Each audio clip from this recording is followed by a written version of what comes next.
Hey, what is up guys? So we just got some support announced for the Spirit Beast or the Ritual Beast. This is a new fusion and it is level 10, 3200 attack, and it has a pretty good effect. It's basically like a Herald effect, but anyways, let's go ahead and check it out. It's also coming out in Crossover Souls, if you're wondering when it's coming out. But anyways, it's Ritual Beast Ulti Gaia. So it does have a different requirement for its fusion though. It requires a Ritual Beast Ulti monster plus one Ritual Beast Tamer and one Spirit Beast monster. So if you're wondering what the heck is a Ritual Beast Ulti monster, they used to be called the Sacred Ritual or Spirit Beasts, and essentially that's just like the fusion. They're calling them ultis instead of the sacreds. So basically Conahawk's the card that you're going to be wanting to go for before making him. But anyways, he must be sourced from your extra deck by using the above cards you control, and then you banish all of them. It can't be special by other ways, and you don't use poly. If it's summoned this way, during either player's turn when a spell, trap card, or monster effect is activated, you banish one Ritual Beast card from your hand, negate the activation. If you do, destroy it. Now, off the bat, you definitely want to use it with Conahawk. There is one technical downside with this card though. You can't tag him out. This archetype kind of reminded me of Gladiator Beast, but the downside with the Ritual Beast Ulti Gaia is during certain matchups or for whatever reason, if they target this card, obviously you should be able to negate it. But let's say you don't have the option to negate it. Before, the Ritual Beasts were always like, okay, you can just tag out, go ahead and get back the stuff that you used for the ritual to bring it out in the first place, and you just be able to go for those. So that's why I felt like the deck was really good. But this one, I don't think you really need the tag out technically, because of course you're just going to negate whatever would hurt you. Now, since it requires a Ritual Beast Ulti monster plus a Ritual Beast Tamer and a Spiritual Beast or Ritual Beast monster, that's 4 cards minimum to bring this out. But I was thinking that you might be able to use it with Bond of the Ritual Beast. Now, I'm not positive if this card can actually work like this, but anyways, no one really played this card when people were testing out the deck, but it's a quick play. It's very similar to the El Shaddai fusion, but you banish 2 face-up Ritual Beast monsters you control, special summon 1 Ritual Beast monster from your extra deck, ignoring its summoning conditions.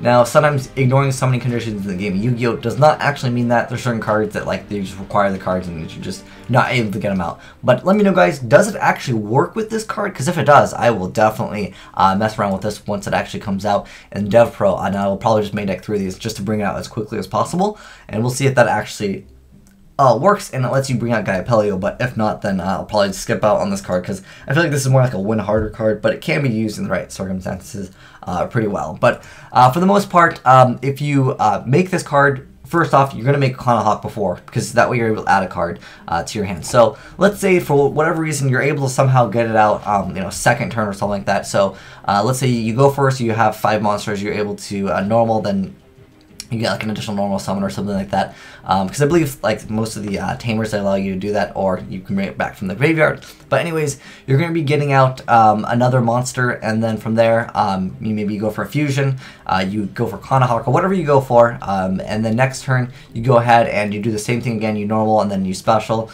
another one, or again get an additional normal summon, and that's 4 cards pretty much minimum to bring out this card. Of course, unless this card works with it, the bond with the Ritual Beast. That's 4 cards, so you can technically have 2 more Ritual Beast cards in your hand, and Conahawk will also allow you to add 1, so that's 3 negations. And of course, this card is awesome because you can negate it as many times as you want, as long as you have, of course, the cards to banish. Now, I think this card works really well with Conahawk too, because Conahawk takes 2 banished cards, puts them back in the grave, and then you get to add 1 Ritual Beast card from your deck to your hand. So that's basically 3 negations, and of course, if you've already had Conahawk in the first place, if you've banished a card and then you're going to add it later on, or the Rempengu can also get you cards banished. So I think that there's a little bit of potential here to abuse this card really hard, make it like a Herald deck essentially, where your opponent just can't even do anything.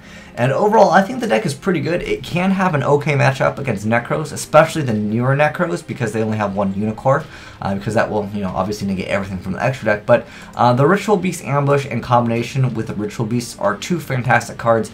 Overall in the live stream, I played against Necros like a week or 2 ago, and I just devastated the deck, simply because the Ritual Beast Ambush and the combination is really just too strong for the deck sometimes, especially if they're trying to get out cards, and if you don't have a card in the graveyard, they can't really make use of Trishal's effect anyways. So I feel like that is really good just to kind of hurt them, and it's not like you really lose out when your cards are banished, as long as they're the monsters that are getting banished. It's not too bad, as long as they're Ritual Beast cards also, because Kanahawk can actually just put back these cards in the graveyard. So it's not so bad if, you know, they happen to be banished. But anyways, the ambush card plus the combination, I feel like these two cards make the deck so much better.